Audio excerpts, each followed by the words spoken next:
Hello, my little British charms, as my Antoine de Con voice there. I accidentally put an extra credit in there like a dickhead, but don't worry, I don't use it. This is the Retro Tech 120p challenge, and today we are playing Penguin-Kun Wars, which, yes, there's not many penguins at war. There's one primary penguin, and he doesn't appear to be at war with anyone. He's just throwing balls at other animals.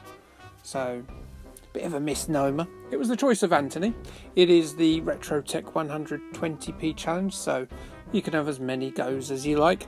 But your first recorded go, that's your go, mate. You can have 2 credits. I put in 3, like an idiot. And as I said, don't use the third one. But as soon as you've done your recording, you can upload it onto Facebook, onto the group. There is a link in the little description down below for you to join in should you wish to be a penguin hurling bowling balls at mammals. I think that's a dream that we all have deep inside of our hearts, don't we? So what can I tell you about this game? Well, Penguin Wars, this bit's weird by the way. Penguin Wars came out by a company called UPL in about 1985, I think. I might have got that wrong. I didn't actually look up what year it was. It looks 1985 though, doesn't it? So it's sort of a dodgeball game, in a way, but on a tennis or a table tennis table. I don't know if they play this for real anywhere. You may think that the aim is to throw balls at your opponent and hit them. And you can do that, and it does help you. But the actual aim is to get the balls across the table. And the hope is that you get all 10 balls across the table so they're on your opponent's side. And you've got none on your side. That's how you play. You don't try and aim it at your opponent. But if you do hit your opponent, he gets stunned, as do you. And it makes it easier, obviously, to get the balls across. Yeah, there's a little element of randomness in it. I do pretty well, but I think it is possible to finish the game. But it's entirely down to luck a couple of times, because as long as you stay out of the way of the balls as they come towards you, and sort of edge towards them, and then flick them across the table. I'm not being innuendo-y here, but I am now retrospectively, I guess. As you can see, I lost there, and they can be utterly ruthless, the animals, because they will, once they've thrown a ball across the table, and they hit you, then they're going to keep throwing them at you, because they're villains. Quite what the storyline is this, not too sure. I don't know why animals have decided to indulge in this violent sporting activity. But pandas deserve to have balls thrown at them. Frankly, they don't really care for life. Anyway, yes. So Penguin Wars. It was by a company called UPL. It didn't come out on any of the 8-bit micros, surprisingly. You could see this doing really well on a Spectrum or a Commodore 64, couldn't you, or an Amstrad? But it didn't. No, it didn't. It came out on a lot of Japanese computers and consoles, though. So it came out on the MSX, the Nintendo Famicom, and the Game Boy, of the ones we're most familiar with. But it also came out on the PC 8801, the FM7, the X1, the Sharp MZ 2500. And latterly, it came out on mobile phones, Switch, and PlayStation 4. So, yeah, there's a few options for you, should you wish to indulge in such penguin violence. As you can see, that is the end of my first go. A disappointing effort. My family very upset with me here. Can I redeem myself? The answer is yes, I bloody can. And also my family doesn't care about me playing a penguin-based table tennis stroke volleyball game at 11 o'clock on a Sunday night, because that would be a bit strange of them to care about that. It's a bit strange that I'm doing it. But that's the nature of my YouTube channel. Strangeness continues, strangeness abounds. So, as we've started the second playthrough, we shall conform to our usual standards of lowering said standards and talk about genitals. And this week, and surprisingly, never covered them so far, we're obviously talking about penguins. Now, penguins, very romantic a species, obviously. I don't know if you do know this, but they can they give each other pebbles. They stay with each other through thick and thin, and there's a lot of thick in the vast tundra that is the Antarctic. The courtship starts with a fella, tidying up his nest and giving the lady penguin pebbles, which is nice, isn't it? It's nice. Putting his Ben Sherman shirt on, meeting her in Wetherspoons and fingering her in a bus stop. No, he doesn't do that. They don't have fingers. Or Wetherspoons. What they do is the lady penguin will listen out for the song of the male penguin, because it gets even more charming, doesn't it? And she will be able to tell if a penguin sounds fat, just like you can on the school bus when you have like the schoolboy at the back of the bus, and you just think in your head, oh, I bet he's a fat kid because he sounds like he's got a mouthful of cake. What is it with fat kids? Fat boys, fat teenagers, always look the same, always have the same voice. Isn't that weird?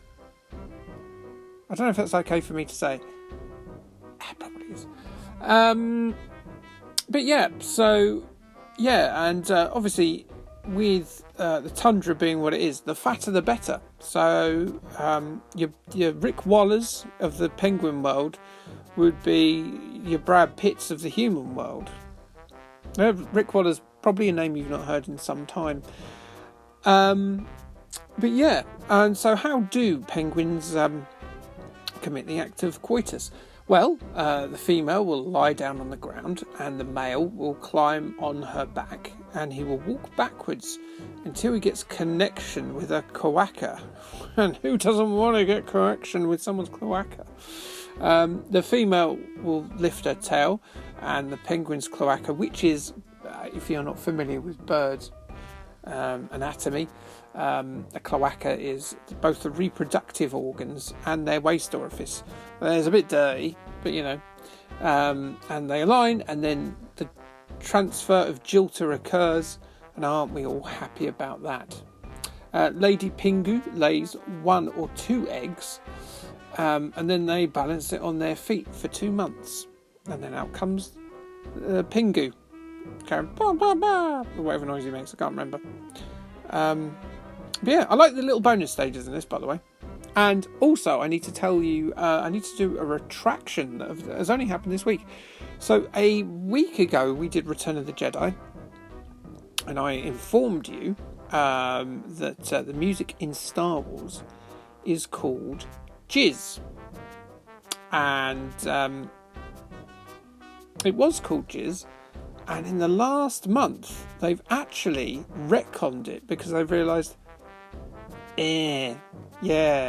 that's an English word for semen, and so it's no longer called Jizz, it's called Jats. But I'm going to get my own back, and I'm going to, next time I ejaculate everywhere, I'm going to call it Jats.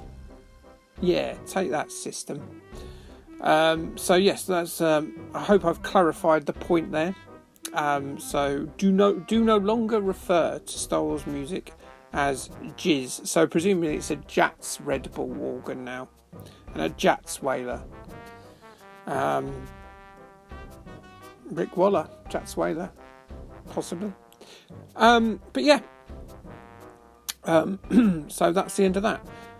So I'm facing my nemesis from the first round at the moment, as you can see, as I take on a panda, strangely more active than most pandas usually are, as we know from natural history programs. Pandas are right lazy bastards, sitting there eating sticks.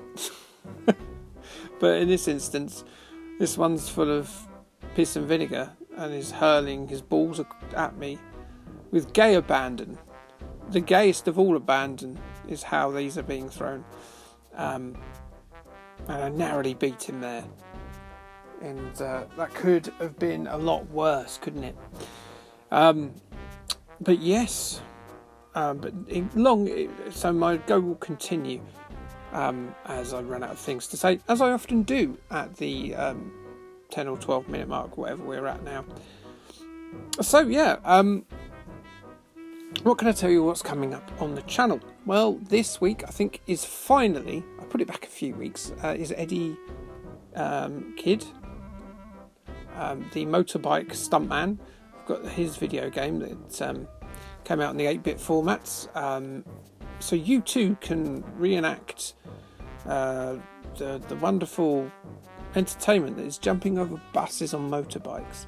He was sort of following in the footsteps of Evel Knievel in America, wasn't he, old Eddie? And you don't see a lot of those kind of stunts now, mainly because of probably what happened to Eddie Kidd, which I will cover in the video, so please do watch that if your memory of Eddie Kidd is hazy, which it probably isn't, because I would imagine a lot of people on this channel watch Top Gear, and they covered him about a year or two ago, didn't they? But yeah, so Eddie Kidd's coming up. What else I've got in the pipeline? Well, I've got a game based on German Kinder eggs that was on the Game Boy Color that only came out in Germany. It was you could win like a competition prize if you bought it, I think, or enough Kinder eggs, along with like a super rare Game Boy Color. It's worth a shed ton of money, so it is. So yeah, there's that. What else have I got coming? I did a video this week on Prince Valiant. Prince Valiant, of course, being the cartoon from the 90s that had the really dramatic MOR theme tune, if you remember that. Actually, a bit of a banger, that theme tune, you know. So there was that one. And what else have I got going on? I've just started to do a video on the new Addams Family. Not the Halloween video, because that's going to come out before the Halloween video. But it is on its way. The Halloween video, I've started to write it now and got actors together, because yes, the pug mask is obviously coming back out.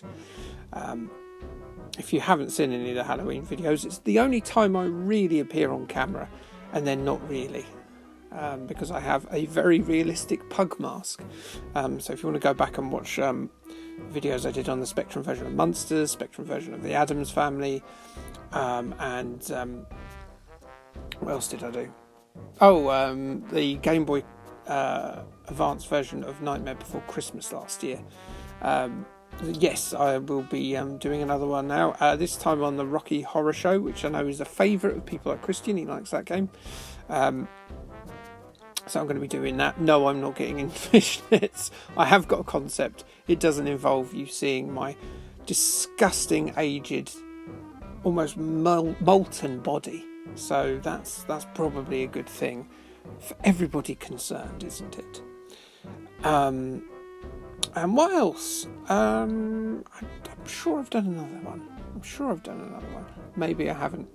But yeah, anyway, so there's those things coming up. I will be picking Star Wars again for the wheel, because I do have more Star Wars genital facts to deliver to you. Sign, seal, deliver. It's there. Yeah. So should I talk about the actual game for once? That'd be innovative, wouldn't it? Crikey. Yeah, so can I offer you any tips for this? Yeah, just avoid the balls as they come towards you. It looks pretty miserable for me here, doesn't it? But then I go, screw you, buddy, and I just hurl them all back across. And as I say, this game is mostly down to luck. As you can see, I looked like I was going to lose then. I was like, did I lose here? And I counted the balls and I was like, no, I didn't. And I got to the final. I think it's the final anyway. So I beat the koala. Again, an animal you wouldn't expect to be good at this sort of thing. This is not actually the game. This is one of the many bonus stages where you throw bombs at the other animal. And I can confirm that is not what happens when a bomb hits you. So I don't know what I'm facing here. Is it an otter? Is it a mole? I think it's a mole. It's got big teeth. But this is unfortunately where my run ends. And there was a moment, I think, like coming up later on, where it looks like I'm actually going to beat him. And if I'd have thrown the ball at a certain time, in a certain way, I would have beaten him and beaten the game, I think. Unless it goes on to like some super weird conference stage where it's just like Punch Out, where it's just the initial bit and you go into a different belt and I fight like a hippo or something, I don't know. But as a concept, it's very strange. I haven't seen this come up before. It's a pretty good game, I think.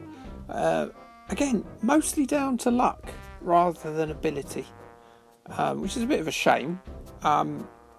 I think there's the genus of a good idea in this. I like my Windjammers. Maybe there's like a Windjammers-esque game you can build out of this. That there's more techniques, because at the moment, obviously, all you can do is sort of throw the ball either forward, slightly to the left, slightly to the right, and hope you hit the other mammal at the other end. Really representing the avian crew here by being a penguin. Against this myriad of mammals.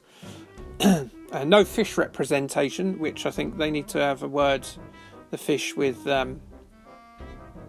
all reptiles or amphibians. So yeah, someone has to have a word with the authorities on this, because the mammalian takeover of the table tennis, ping pong, volleyball, whatever this is, confederation is frankly disgusting. So yeah, I think we need to have a fairer representation. But yeah, I got my butt handed to me, which is a terrible thing to happen to any mortal man. And I do certainly hope that you've enjoyed our little foray into interspecies sportotica. And thanks for joining in. And please do have a look at some of the other videos, even though they're probably going to be quite long. And also join in yourself, because teamwork makes the dream work. But until next time, thanks for watching. And Kay, thanks, bye.